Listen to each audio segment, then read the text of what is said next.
Gemini, welcome to your full moon in Aquarius reading. And let me say before we start that this is hitting your ninth house as the sun in Leo is in your third house. So issues of, you know, understanding versus learning coming up, long distance versus short distance travel coming up.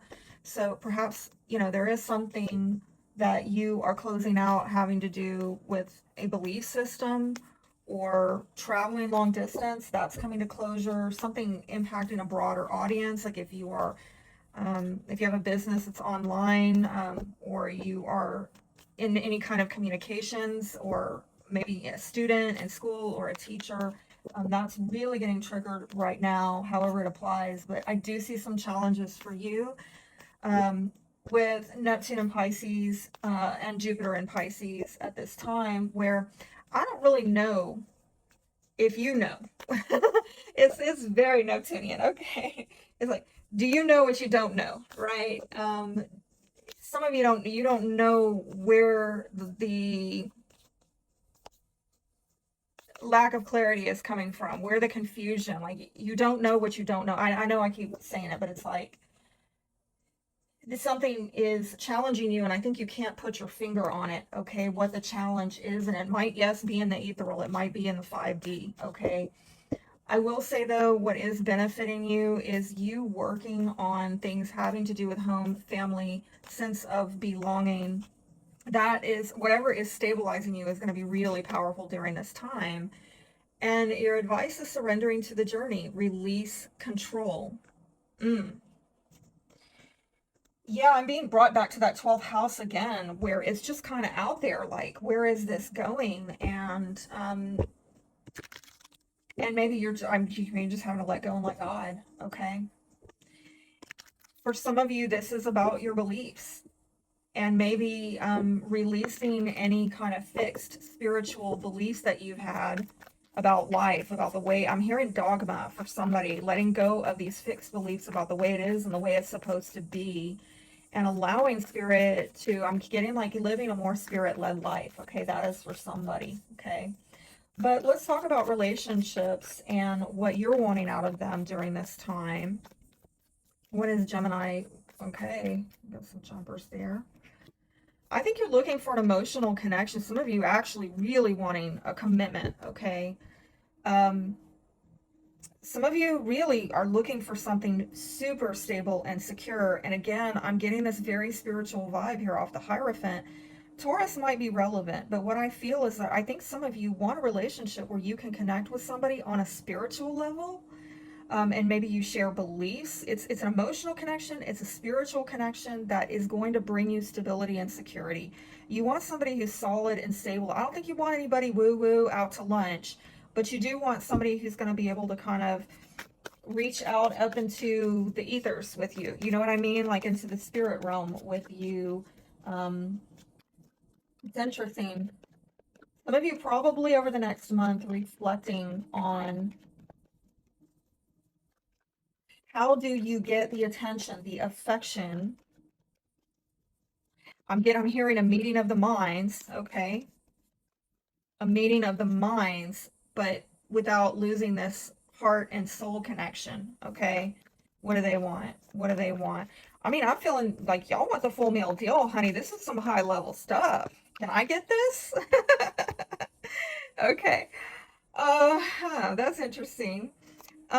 This is very interesting. Okay, so what they're wanting is a more. I'm getting structure out of both of y'all. Okay, but this is somebody who is maybe clinging more to their own inner strength, whereas this is more of an externalization for you, where you're just kind of like um, looking towards maybe tradition or conformity or some kind of belief system that is going to give you, see, it's, I don't want to say dogma, but I'm hearing it again, like a it's like the belief system gives you a feeling of security and structure, something you can put your faith in, whereas this person, they want structure, but it's within themselves. It's more of this kind of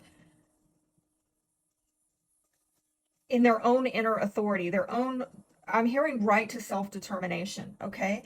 I do see love here. I see an openness of emotions here.